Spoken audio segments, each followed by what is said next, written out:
Gue memperhitungkan waktu gue bahwa kayaknya masih cukup karena kalau nggak salah di COP 33 itu adalah 14.35 jam 14.35 lokal. Sampai di 33, tapi di jam gue udah 34 sekian sih. Gue nggak tahu kenapa. Gue pas nyampe di COP itu 14.36, jadi cuma beda 1 menit dan itu sudah ditutup. Dan yang nutup itu bukan marshal ya, polisi gitu.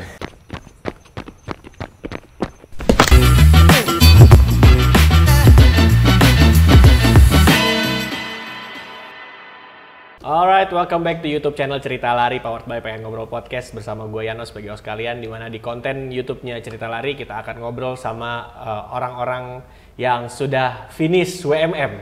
Tapi ya. Selamat dulu, kemarin sudah di Tokyo. Iya. Bagaimana experience Tokyo-nya? Seru sih sebenarnya kalau secara keseluruhan sih seru. Seru ya. Seru. Ada Mas Yohananto Triwijaya, bener namanya? Betul, itu namanya. Oke, dipanggil Mas J. Betul. Ya, tepuk tangan kali bisa biar nggak gugup Mas J-nya. Oke. Aduh. Maraton ke-6. Nah, ya, maraton ke-6. Yang pertama kalau nggak salah pasti di Bali. Di Bali, betul. Tuh kan, iya. Kenapa sih orang kalau di Indonesia nyari Bali, padahal kan Bali jalurnya susah. Bener sih, memang jalurnya susah. Cuma waktu itu memang di Bali karena dipaksa untuk ikutan di Bali. Gitu. Jadi sebenarnya karena memang pertama kali gue ikutan lari di 2015, gitu ya. Terus 2016 langsung ikutan event, baru ikutan event 2016. Awalnya sih pengen daftar cuma HM di Bali gitu. Cuma slotnya penuh, adanya FM. Akhirnya ya udah terpaksa lah. Langsung FM. Daftar maraton di Bali ya? Iya. Setelah setahun? Setelah setahun. Nggak kayak gue dalam setahun pertama udah langsung HM, udah langsung maraton juga? Gue setelah setahun, jadi bener ikutan event tuh setelah setahun. Anak lari angkatan lama dan iya 2012 angkatan lama. Angkatan lama. Seberapa menggelegar dan hebohnya sih vibe acara lari zaman dulu sama sekarang? Kalau dulu sih sebenarnya kalau menggelegarnya sih sama aja ya kayak sekarang gitu ya. Mungkin kalau sekarang lebih banyak orangnya aja yang ikut, partisipannya lebih banyak dan lebih mahal. Secara ini ya, lebih mahal secara ini. Kalau dulu kan masih oke gitu. Cuma kalau secara keseluruhan sih sama aja sih. Apakah itu yang mendasari karena event di Indonesia mahal-mahal dari langsung sekalian mahal aja ke WMM akhirnya? Enggak. Sebenarnya ikut Tokyo tuh kenapa kemarin? Akhirnya? Tokyo itu adalah summit yang ketiga. Jadi gue udah 2 kali masuk gitu ya. 2018 gagal, nggak masuk, terus 2019 juga nggak masuk gitu. Karena waktu itu gue mikir di tahun 2018 itu bisa dibilang adalah gue lagi sangat-sangat menyukai lari gitu. Lagi lagi bener-bener peaknya lah gitu. Lagi ranum-ranumnya di lari. Nah gitu kan. Jadi lagi pengen yang mendapatkan pengakuan dari orang-orang lari gitu. Gue bisa ikutan WMM gitu. Iya. Itu 2018 terus nggak masuk, terus 2020 kan pandemi nggak ikut.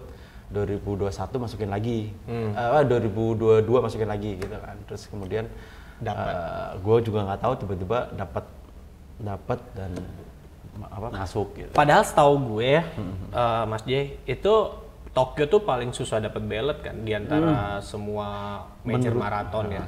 Katanya sih gitu. Karena gue memang tidak tahu, maksudnya nggak pernah ngulik ya, maksudnya WMM itu seperti apa gitu. Jadi waktu itu memang karena gue terakhir FM itu 2019. Itu Singapura. Singapura. Itu terakhir banget dan memang waktu itu udah mikir udah males ikutan FM gitu. Malesnya bukan karena larinya, tapi malesnya karena latihannya gitu. Karena kan kita tahu kalau mau FM latihannya panjang 3-4 bulan sebelumnya gitu. Jadi dan waktu itu memang agak sedikit struggling di Singapura maraton karena larinya tuh malam. Pas lagi yang sandal itu ya? Jadi bukan sandal sih. Bukan sandal, pas malam. SCM tapi memang ininya malam. Jam startnya itu abis maghrib waktu itu, jam 7-an gitu. Dan kelar jam 2 pagi gitu. Dan dari situ udah ngerasa bahwa kayaknya udah cukup gitu kan. Udah cukup mau FM, kayaknya kalaupun mau ikutan ya maksimal HM gitu. Dari situ memang udah mulai mengurangi gitu, nggak FM gitu. Jadi ya 10K, HM segala macam.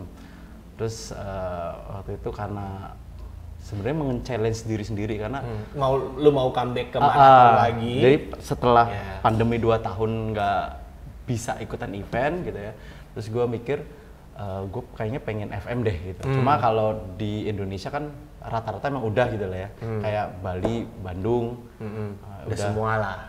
Jogja nggak sih? Jogja nggak.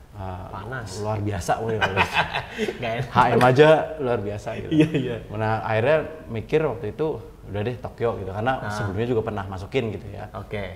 Jadi ya udah masukin Tokyo di 2022 itu. Gitu. Dan 2022 Oktober waktu itu akhir ya. Akhir untuk 2023. Terus email dapet gitu. Ya udah akhirnya waktunya juga mepet kan gitu. Antara pengumuman sampai ke Maret ini kan agak 4 bulanan gitu ya. Iya pas lah sebenarnya buat latihan ya. Sebenarnya pas udah latihan. Cuma waktu itu aku sempat mikir gitu. Mikir apakah mau diambil atau enggak gitu. Karena kan dapat email dari Tokyo Marathonnya kalau itu bisa di-defer ke tahun depannya lagi gitu kan. Cuma mikirnya lagi adalah usia sih ya gitu. Jadi berani menyebutkan usia enggak, di sini? Jangan. Biar ditebak aja.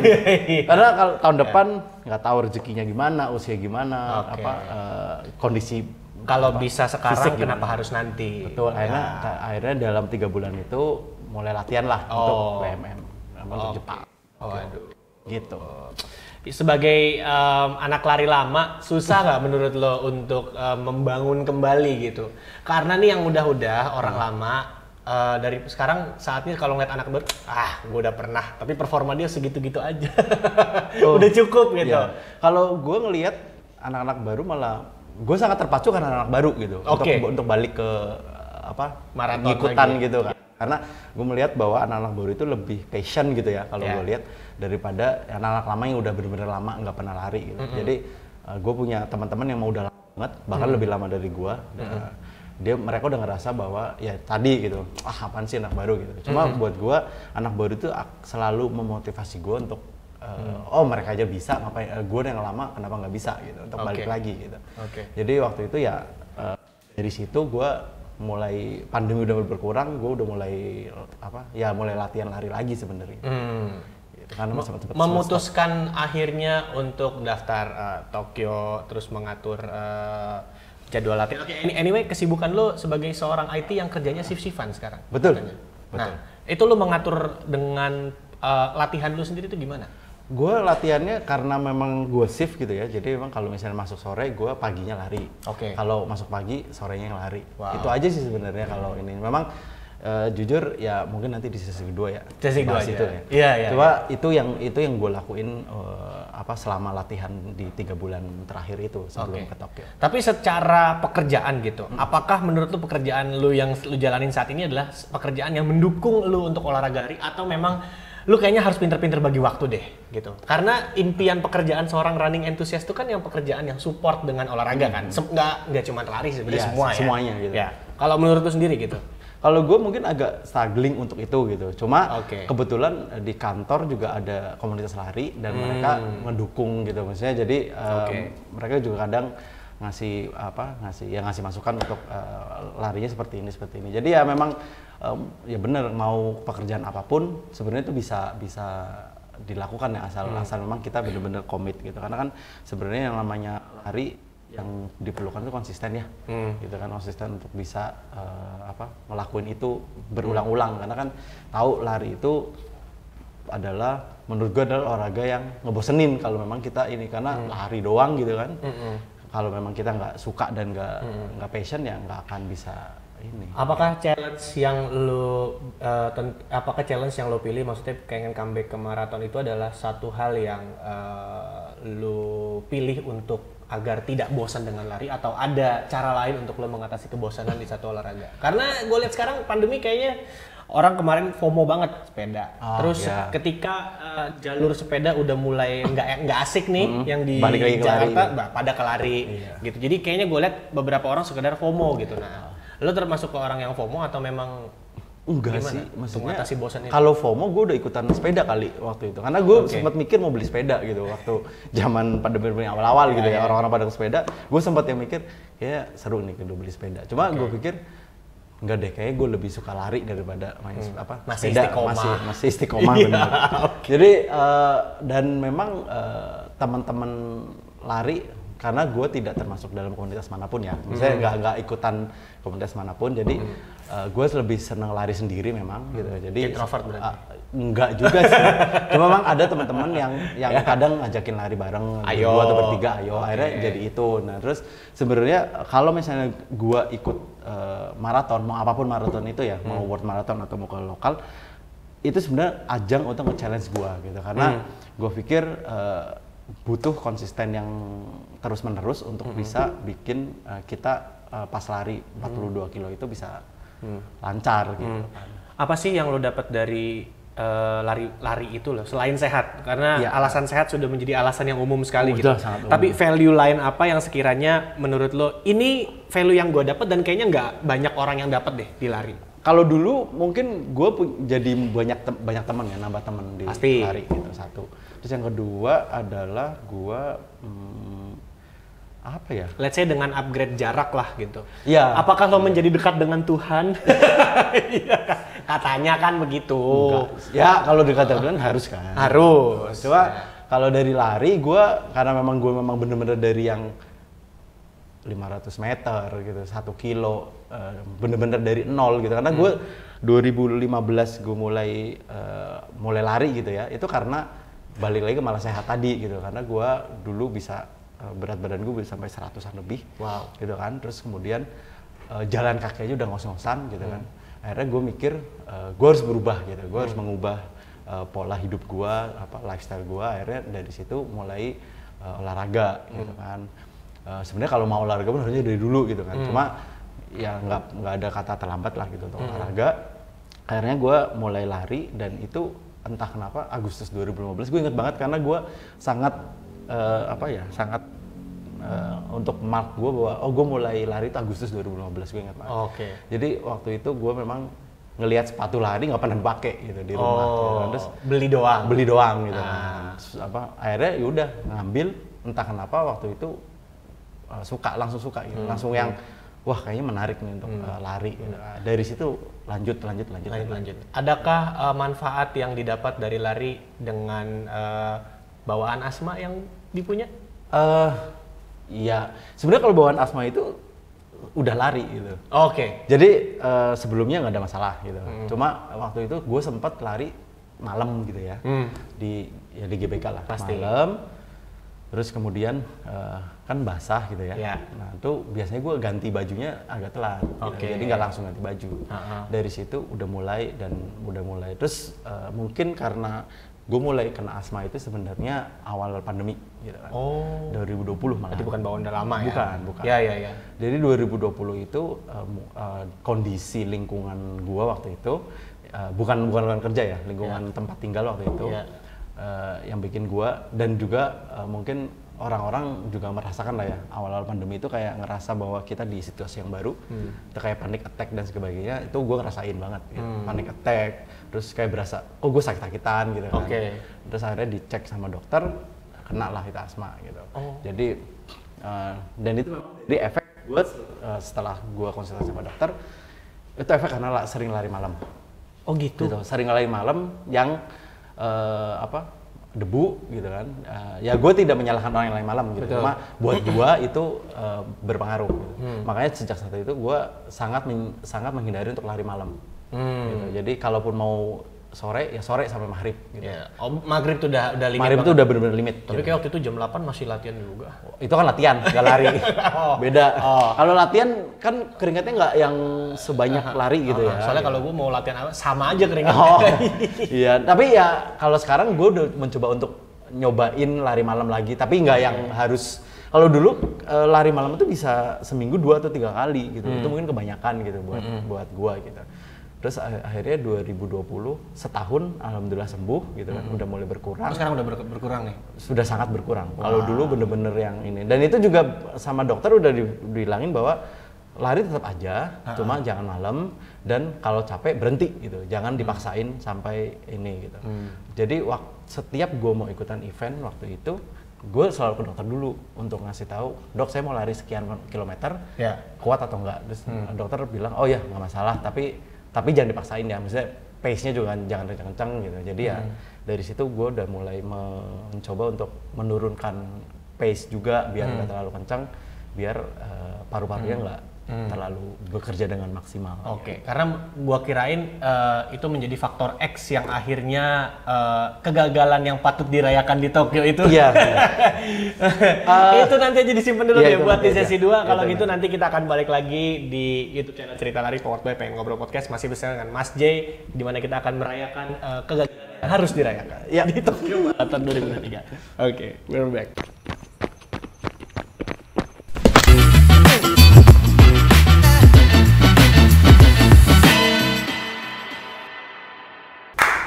Welcome back to Pengen Ngobrol Podcast. Balik. Yaudah, welcome back to Cerita Lari YouTube channel powered by Pengen Ngobrol Podcast. Masih bersama dengan gue Yano, dan kita masih akan merayakan kegagalan yang juga harus dirayakan sama Mas J di Tokyo Marathon 2023. Oke, kita langsung review aja postingan tanggal 5 Maret 2023. Karena kegagalan juga patut dirayakan. Yang pertama yang langsung gagal finish, gagal FM pertama setelah 5 kali FM. Kecewa itu pasti dan gak ada yang perlu disalahkan karena semua adalah proses biar saya lebih nunduk. Oke. 33 km lari di bawah suhu 6 derajat aja udah prestasi. Buat gue aja sih. Terima kasih Mas ya atas program yang luar biasa, efektif dan ya, teman seperjuangan lari. Itu ya. Kita tidak boleh sebut nama. Betul. Biar lu aja yang sebut ya. Jangan dong. Biar itu baca sendiri. Kalau dianalisa dari postingannya, caption sih nggak panjang-panjang kayak orang lain. Biasanya kan kalau habis maraton captionnya panjang-panjang, itu biasanya menutupi kalau latihannya kurang. Tapi kalau captionnya pendek berarti latihannya cukup. Cukup, sangat cukup buat gua. Seperti begitu. Betul. Oke, berangkat dari setelah ballot dapat ballot berarti kan? Ballot. Ya, dapat ballot, memutuskan untuk memilih metode training program. Nah, itu apa yang waktu itu lo lakukan? Jadi waktu itu karena mungkin gua udah lama nggak FM ya, 2019 terakhir FM. Betul. Sebelumnya pun gua sejujurnya gue nggak pernah ikutan training plan training gitu kan. Kalaupun ada paling cuma sebulan atau 2 bulan gitu. Dan waktu itu gue sama teman gue mikir ini WMM pertama kayaknya kita harus perlu training yang jelas gitu. Intinya adalah tujuannya itu bukan untuk bikin pace kita lebih kencang sebenarnya. Finishnya karena kita udah lama nggak lari jauh gitu ya. Yang penting finish gitu kan, terus sehat, nggak cedera dan sebagainya. Dan lu kan butuh pengakuan lagi nih judulnya. Pengakuan mungkin iya. Ya nggak bohong dong. Iya nggak apa-apa. Juga itu biasa aja. Benar. Dikit gitu. Terus akhirnya memutuskan untuk saya sama temanku. Mau disebut namanya? Temennya namanya Randy. Oh iya. Terus gue sama Randy mikir gitu. Kita cari coach nih gitu. Kita cari coach gitu. Kebetulan kan saya memang sebelumnya pernah sama coach-coach yang lain gitu kan. Cuma waktu itu coach yang lain kayaknya sibuk gitu. Waduh, kayaknya sibuk gitu. Ya udahlah gitu. Akhirnya Randy ngasih tahu bahwa ada nih coach yang kayaknya sesuai dengan apa yang mau kita gitu. Karena saya dan Randy itu termasuk orang yang sibuk dalam pekerjaan kita masing-masing. Sibuk dalam pekerjaan masing-masing dan kita nggak mungkin kita adalah orang yang kalau mau latihan tuh fleksibel, nggak yang fix hari ini harus latihan. Berarti coach-coach yang lain fix schedule. Iya gitu soalnya. Karena saya juga punya sebelumnya coach yang lain juga harus hari itu gitu. Kalau nggak datang ya udah nggak latihan gitu. Kalau yang ini fleksibel gitu. Jadi aku sama Randy kalau misalnya Senin kosong nih latihan, ayo. Jadi gitu seperti itu. Jadi dari situlah akhirnya kita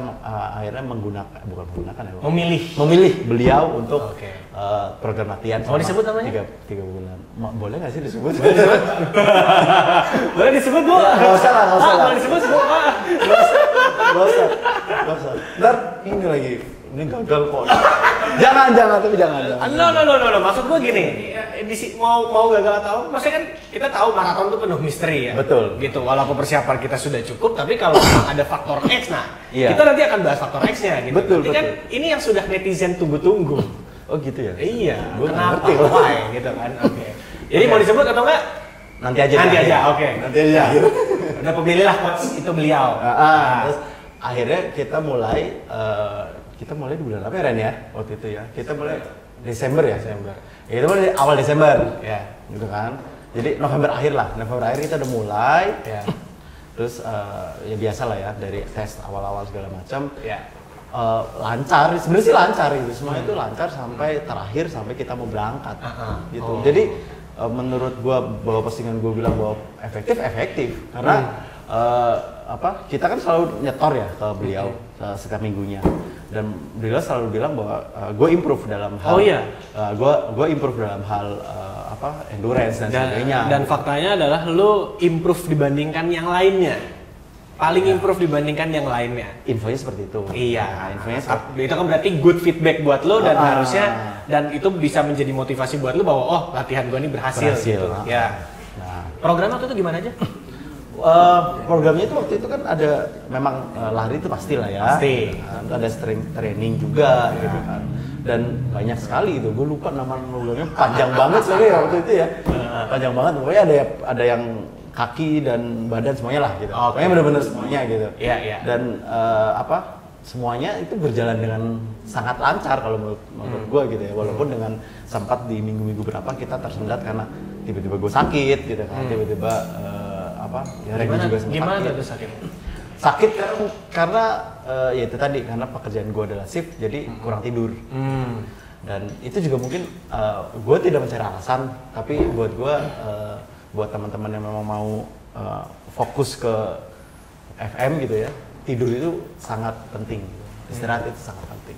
Jadi buat gue ada minggu-minggu di mana gue memang drop gitu waktu itu. Itu di pertengahan periode. Di pertengahan periode dan drop kecapean gitu makanya coach bilang ya udah mas kasih vitamin segala macam gitu biar nggak drop, nggak drop banget gitu. Tapi memang dropnya pun gue inget drop pun cuma sehari 2 hari doang. Gitu. Habis itu balik lagi. Gitu. Jadi buat gue anjuran coach dan apapun yang di ini coach ya kita ikutin gitu. Dan kita nggak cheating sama sekali ya. Maksudnya kan katanya nih ada orang yang ikutan training program tapi ada cheatingnya gitu. Kayak gimana sih cheatingnya? Ada lah kayak misalnya harusnya long run-nya 25 kilo cuma 20 kilo doang. Ada ya katanya gitu. Kenal orangnya? Kebetulan nggak kenal. Jadi tapi cuma denger gitu. Cuma denger aja. Kayak gimana bentuk orangnya? Kan nggak tahu. Oh ya kan kali. Tapi tahu ceritanya doang berarti. Tahu ceritanya doang. Gua untuk event yang long run pun gue melakukan itu walaupun dengan ya struggling itu gitu. Kan kayak misalnya bener-bener struggling itu memang di atas 25 kan waktu itu yang pas udah 25 kilo untuk long run 25 kilo karena gue nggak mesti di hari Minggu larinya untuk yang long run. Kadang gue hari Jumat juga udah bisa long run gitu, hari Sabtu juga long run. Dan syukurnya juga coachnya mengerti ya. Coachnya mengerti itu dia makanya untungnya gue punya coach yang mengerti gitu. Jadi pilihlah coach itu. Gitu. Tidak salah gitu. Apa? Untuk training kalian pilihlah coach itu. Masih belum mau disebut namanya? Di akhir aja. Di akhir. Ya, oke. Ya, oke. Kalau kita lihat kan marathon training cycle kan dari pertamanya bangun fondasi lagi. Betul. Dan naik. Biasanya marathon training cycle sebulan terakhir. Oke, kita langsung fast forward ke sebulan terakhir. Ini adalah momen-momen yang menentukan biasanya nih. Itu yang kritis di situ. Yang kritis di situ.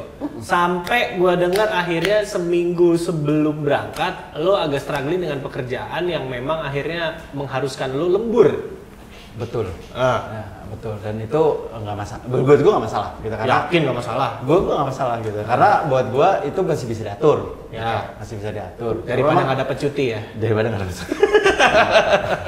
Tapi ya. Di mana sih kantornya? Ada lah. Ya.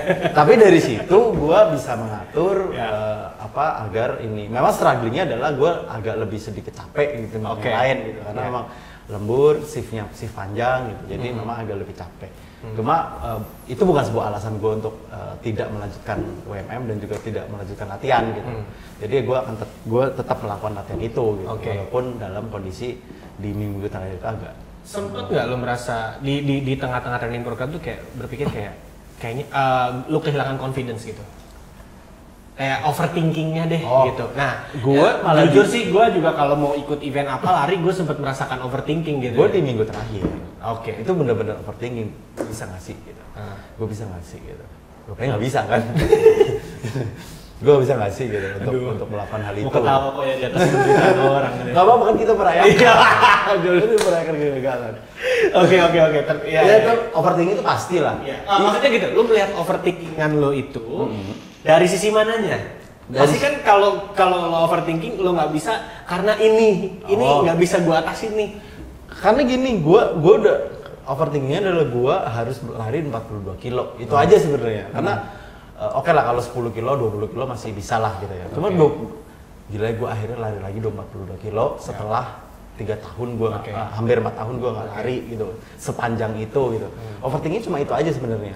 Karena jarak ya. Karena jaraknya aja gitu. Cuma kalau masalah tempatnya awalnya tempatnya dan sebagainya itu nggak ada masalah gitu. Terus mikir karena gue kalau FM sebelumnya itu bener-bener yang nothing tulus gitu ya.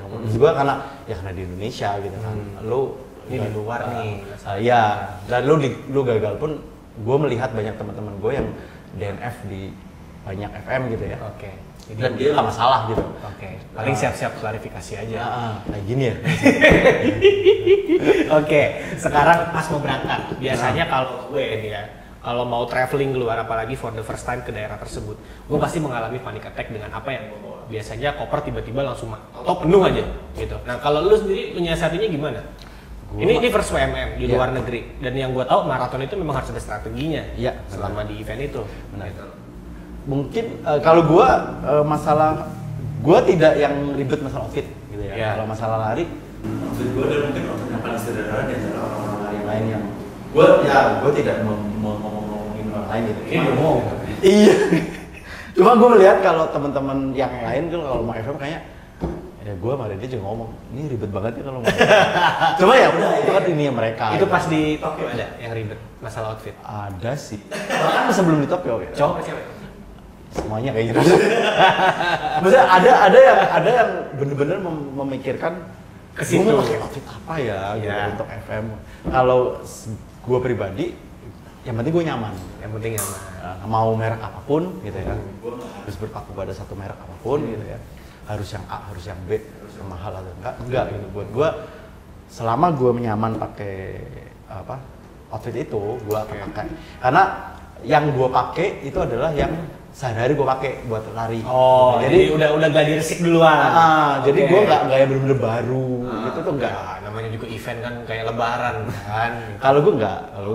Event sepatu pun ya adalah sepatu yang gue buat latihan, itu pastilah ya. Udah terbukti kan, angkatan lama sudah pasti tahu lah. Kan? Jadi bener-bener yang gue biasa pakai, cuma paling ditambahin karena memang suhunya seperti itu. Ini nih. Gue pakai base layer. Karena gue sebenarnya kalau mau lari tuh karena gue adalah orang yang gampang keringetan gitu ya. Gue sebenarnya nggak mau tuh pakai base layer, nggak mau pakai celana panjang gitu kan. Makanya kemarin simple loh outfitnya. Kalau kita lihat sangat simpel sekali gitu kan. Beda dengan pelari-pelari yang lain. Langsung pas pada saat larinya nih. Sehari sebelum lari dulu.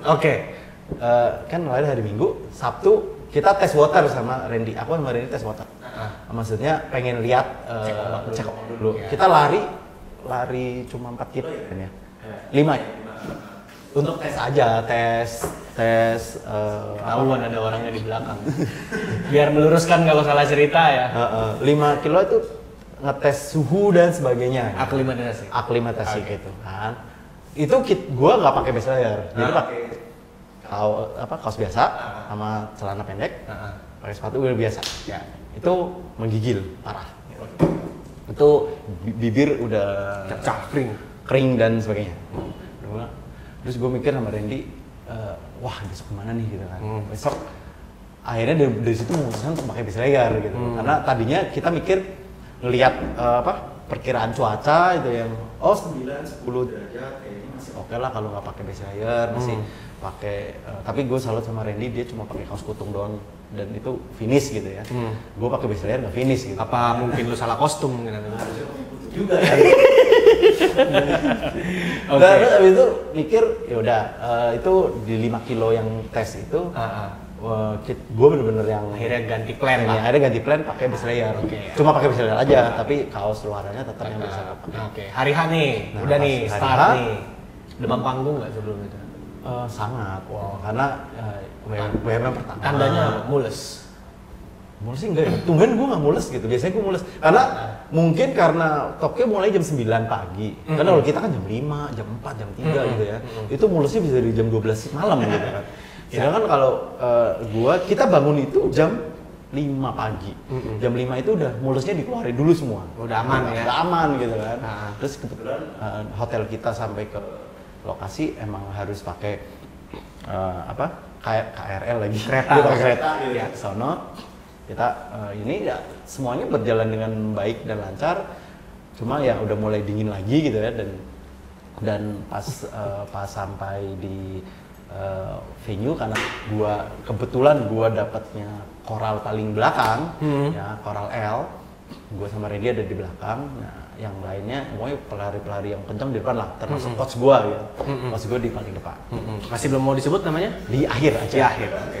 Nah terus kita di L itu agak lama gitu kita tunggu setengah jam ya Ren ya setengah jam sampai bener-bener lari gitu sampai bener ke garis start selisih gitu lumayan lah iya jadi lumayan berdiri tuh berdiri pegel dingin gitu kan nggak gerak pula nggak gerak pula belum lagi nervousnya gitu kan panggung segala macam ngelihat orang-orang bajunya luar biasa sedangkan gue sama Randy biasa aja gitu ya, itu pasti ada lah kepikiran seperti itu.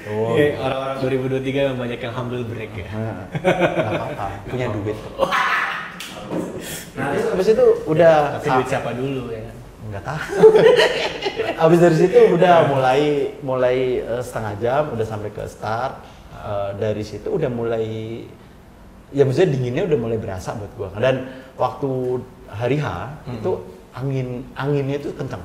Oh iya, aku sempat dengar katanya 14 knot. 14 knot. Nah, biasanya itu cuma 9 katanya kan. Itu bener-bener yang bikin gua mulai wah gila, ini jauh lebih ekstrim dari yang gua bayangkan gitu. Jauh lebih ekstrim dari yang gua bayangkan. Jadi di 15 kilo pertama gua aman. Masih lari dengan pace yang sesuai brosur ya. Coach. Ya. Belum disebut lagi coachnya namanya. Belum nanti aja. Oke. Di 15 kilo di seberang gua itu udah ada tulisan 30 kilo. Coach gua udah lewat. Udah 2 kali lipat nih gitu. Itu udah nyampe sebelah gitu kan. Ya. Nah, dari situ dari 15 sebenarnya mulai gua udah mulai yang kaki gua udah mulai gejala-gejala nih. Kaki gua udah mulai berasa itu di kilometer 15-16. Oh, gitu. Masih jauh dong, masih panjang banget kan. Belum ada setengahnya itu. Belum ada setengahnya gitu. Tapi gua berusaha untuk tetap lari. Okay. Dan itu bisa dengan pace yang di bawah maksudnya di bawah 7.30 lah. Iya. 7.15, 7.20 masih oke. Oke. Gitu. Itu sampai di kilometer 21. Nah, ya mungkin ini buat pengetahuan. Mungkin udah tahu sih. Ya. Bahwa WMM itu kan ada COP gitu kan ya. Ya, cut off point-nya. Cut off point-nya. Di COP pertama di kilometer 11 ya. 10 atau 11 gitu ya. Lupa ya. Kencengan sih lu. Dia kenceng banget. Ditinggal ya. Cuma nggak apa-apa, kita udah janji, maksudnya kalau yang kenceng siapa udah tinggal aja. Gue boyongin ya. Di 11 aman gitu kan, terus di 20 sekian aman ya. Nah di 21 itu gue memutuskan untuk ke medis, untuk ngecek kaki gue kenapa. Gitu. Terus berhenti? Bener-bener berhenti ke medis. Okay. Nah dan gue baru tahu kalau di medis, di WMM medis itu ditulis nomor bib kita. Jadi lu di medis itu berapa menit? Nah itu kan ini kali ya untuk final gitu ya. Nah, jadi pas masuk di scan, pas keluar di scan untuk lu berapa menit ada di medis. Di medis, terus habis itu dicek kata mereka is okay, cuma dikasih di sana nggak ada spray buat kayak salep gitu kayak ini spray cuma salep gitu ya. Oke, tempel. Salep. Oh, salep dioles aja. Dioles. Ya. Kebetulan karena gue pakai celana panjang kan jadi enak tuh. Enak. Nah terus udah lumayan berkurang. Lari lagi dan masih bisa. Masih tuh? Masih bisa. Sampai kilometer 25 atau 26. Ya. Dan di 25-26 itu udah mulai kayak naik turun kan jalanan. Jadi ada apa tanjakan. Dan tanjakannya tanjakan kecil gitu yang agak nyebelin gitu ya. Dari situ udah mulai agak menurun. Jadi gua akhirnya memutuskan untuk memakai teknik. Nggak teknik, sok banget. 700 meter lari, 300 meter jalan. Udah mulai inilah ya, karena udah sadar gini udah mulai agak turun. Jadi ya udah ini, yang penting gua COP lewat gitu lah ya. Setelah itu udah 25, 26, 27, di 28, 29 aman. Maksudnya masih ya gitu 700, campur 300, campur jalan. Jalan ceria sama konten. Enggak, gue enggak konten sama sekali sih ya, gue enggak suka. Bukan enggak suka sih, memang enggak kepikiran gitu ya. Orang lain kepikiran. 29, 30, 31 COP terakhir, COP yang kedepannya itu di 34, sorry. 33, sekian lah ya, 33. Seberapa ratus meter sebelumnya, gue ke toilet karena udah mulai ya pengen kencing gitu. Gue ke toilet, karena antriannya agak lama ya, misalnya banyak orang gitu, terus keluar gitu. Nah, gue memperhitungkan waktu gue bahwa kayaknya masih cukup karena kalau nggak salah di COP 33 itu adalah 14.35 jam 14.35 lokal. Sampai di 33, tapi di jam gue udah 34 sekian sih. Gue nggak tahu kenapa. Gue pas nyampe di COP itu 14.36, jadi cuma beda 1 menit. Dan itu sudah ditutup. Dan yang nutup itu bukan marshal ya, polisi gitu. Jadi gue nggak mungkin dong, kalau marshal gue mungkin masih bisa nego. Itu benar-benar polisi, yang jagain polisi udah dikasih tali kuning, udah disuruh stop semua. Dan itu belakang masih banyak gitu kan. Masih banyak juga sebenarnya. Terus gue ya udah langsung diarahkan ke kanan untuk masuk ke bis gitu. Itu kecewa pasti lah ya, kan namanya ini WMM pertama gitu kan, terus ya bisa dibilang mempertaruhkan nama coach gitu kan, nanti di akhir akan disebut gitu. Belum disebut dulu ya. Akhirnya dari situ gue kecewa sebentar sih sebenarnya, karena gue sadar bahwa ya dalam perjalanan tadi di 15 sampai ke 25 dan sampai ke 30 memang banyak halangan gitu ya. Banyak yang harus memang harus jalan kaki, bener-bener yang udah kaki kanan gue itu udah bener-bener yang, dan tangan gue itu bener-bener yang kayak kebas. Padahal gue udah pakai sarung tangan. Oh, pakai sarung tangan juga? Sarung tangan juga. Ya itu tadi yang sebenarnya angin yang paling kencang itu di 15 sampai ke 25. Itu anginnya bener-bener kencang, yang 14 tadi. Itu bener-bener yang angin kayak angin laut tapi yang dingin banget. Dari itu yang membuat gua udah mulai oleng gitu. Yang tahu pertama kali lu kena ciduk siapa? Yang lu kasih tahu atau ada yang pertama nanya? Gua lah pastinya lah. Oh sorry ya, gua kena ciduk gitu. Pada ya mereka bilang ya kenapa sih gitu. Tapi kita jelaskan nanti aja sebenarnya gitu. Di sini kan akhirnya dijelasin. Iya, makanya. Tapi mereka udah tahu dulu lah. Tapi pastilah kan briefing dulu. Ya udah, yang tahu mereka dan juga teman-teman lama gitu. Jadi ya udahlah gitu kan, namanya juga ini. Malas gak sih lu jelasin satu-satu orang kalau udah nanya di sini gitu? Iya, malas juga. Gitu. Cuma buat gua ini itu ada ini ya. Mungkin ini jadi pembelajaran sih buat teman yang pengen mau WMM gitu. Karena banyak anggapan orang kalau WMM atau lari di luar negeri itu gampang. Lari di luar negeri itu pace-nya bisa cepat. Terus lari di luar negeri itu beda lah sama di Indonesia gitu. Beda iya pasti gitu kan, secara tempat, secara lokasi, secara vibe-nya seperti apa gitu ya. Cuma yang gua mungkin ini jadi pelajaran, dan mungkin ya ini adalah pengalaman gua yang udah pernah ikut gitu ya, bahwa lu jangan sampai menyepelekan itu semua gitu, karena latihan penting gitu kan, tapi yang lebih penting adalah gimana lu bisa ngatur mental lu pada saat di race gitu. Karena gua sedikit down di kilometer yang benar-benar kritis tadi di 25-26, karena gue pikir gue kayaknya salah deh gitu ikutan ini gitu waktu di kilometer itu gitu. Cuma gue balik lagi mengembalikannya lagi adalah tanggung gitu. Maksudnya gue udah sejauh ini gitu kan, ya gue nggak berpikir waktu itu COP-nya sampai ke Ciduk gitu. Tapi ya gue harus ngelarin gitu, dan gue ngelihat jam gue terus oke, kayaknya gue masih bisa gitu. Jadi gue lari dan dengan kondisi kaki yang udah mulai agak-agak kram, agak-agak ya kedinginan segala macam. Kembali memang benar adanya kalau maraton itu penuh misteri. Gitu. Betul. Apakah ini akan jadi maratonnya Jay yang terakhir dan kapok, atau memang belum terpacu untuk bisa ngulang lagi di situ, ataupun lo membalaskan dendam dengan maraton di tempat lain, atau?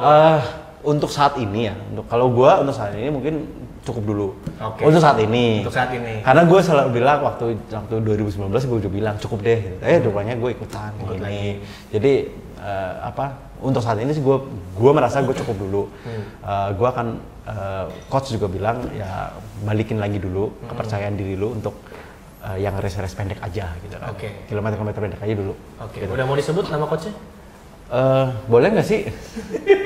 Ya nggak apa-apa, maksud gue dari. Gini deh intinya, gue mau nanya gini deh. Ya. Figur coachnya yang latih lo itu seperti apa buat lo dalam membantu lo menjalankan training program itu? Maksudnya nggak sekedar lo dikasih menu latihan jalan, tapi apa sisi lainnya yang bisa lo petik dari? Dia selalu ngasih gue masukan, gitu kan? Ngasih gue masukan, mas kurangnya di sini, kelebihan lu di sini, kekurangan lu ngisinya harus seperti ini, seperti ini, gitu. Jadi dia itu orang yang sangat sabar sama gue sama Randy, karena gue sama Randy adalah orang yang sangat sibuk. Jadi dia paham gitu, paham kondisi gue, paham kondisi Randy, bahwa ya udah lu latihan semampu lu, tapi kalau bisa improve gitu. Dan itu yang kita coba tanamkan waktu latihan sama 3 bulan itu gitu. Walaupun ya gue gagal, tapi gue bilang bahwa itu bukan salah dia gitu. Itu bener-bener full salah gue, karena memang gue ya itu tadi masalah mental yang memang belum siap. Jadi WMM itu nggak sekedar cuma lu pengen lari-lari hore dengan pace yang kencang di luar negeri, tapi perlu mental dan juga perlu persiapan yang mungkin lebih matang ya. Kalau gue persiapan sama coach memang udah matang, tapi di luar tenis itu gue harus perlu tidur cukup, nutrisi yang cukup, itu yang penting. Coach siapa namanya? Namanya Coach Andre. Nama lengkapnya? Andre Caprina kan? Gak apa-apa, tenang aja.